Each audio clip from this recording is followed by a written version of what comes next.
Hey guys, Fuller again with Custom Offsets TV on the YouTube. We have another episode of Shit I Never Knew / how-to for you.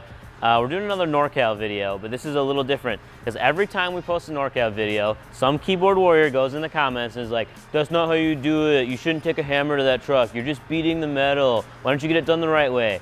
Well, here we go. We're doing it the right way.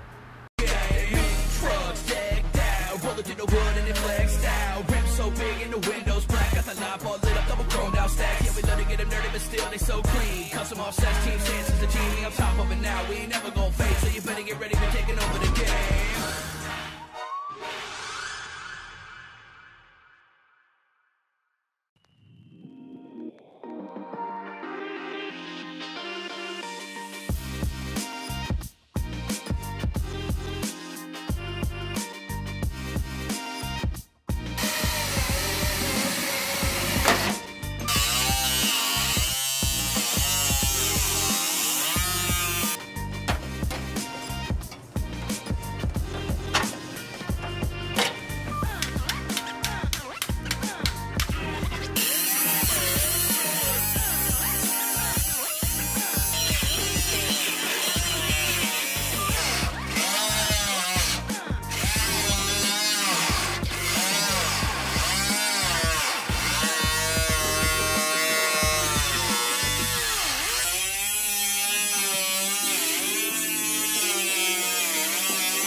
All right, guys. So we're here at Dreher Collision Center in Appleton.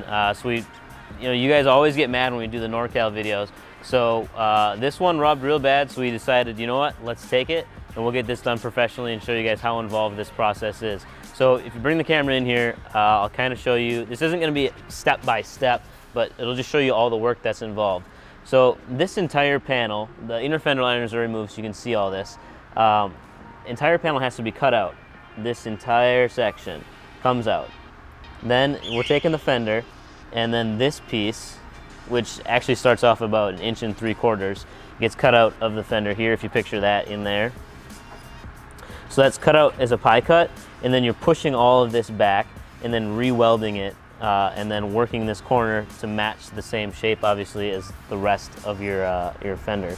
The bottom is still done just like a regular NorCal, where this piece is folded up and hit back, and you just smash it in there with a hammer. You guys are gonna get mad, but that's how you do it.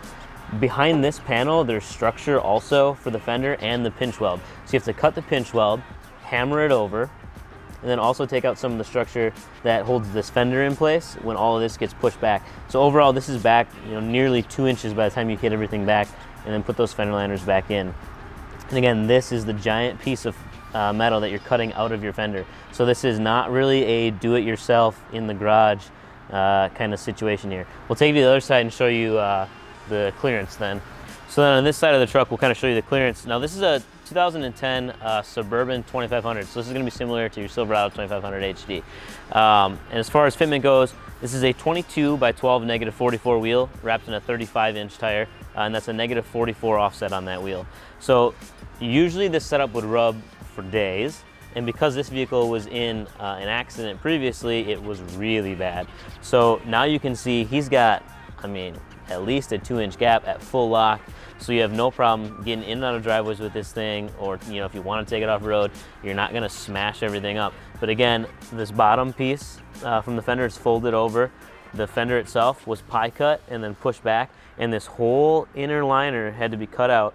You sink it back there, remove that structure behind the fender, and then weld it all back in place. And then this still has to go to paint. So overall, it's a pretty expensive project to do. Best case scenario, you can get some of the finish work done here for right around that $600, $700, $800 range, depending on how involved it's going to be and how much your truck is rubbing. And then you still need paint.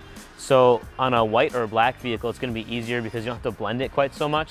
So you can just paint the fender. But if you got to blend the doors, if you got a different color truck or something like that, depending on how old it is, if there's any fade going on, the paint work can easily run you at least another $1,000. So you're talking right around the $1,800 to $2,000 and up range.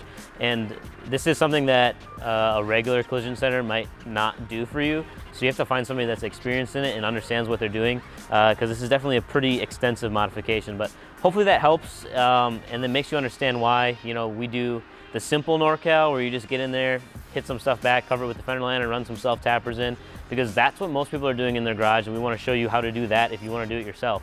If you want the SEMA quality show truck, then this is something that you're going to have to do, spend that money to get this done. So hopefully that explains it. If you guys have any other questions regarding trimming or want to see other videos, just let us know in the comments, and make sure to like us on Facebook and subscribe on YouTube, youtube.com/CustomOffsetsTV.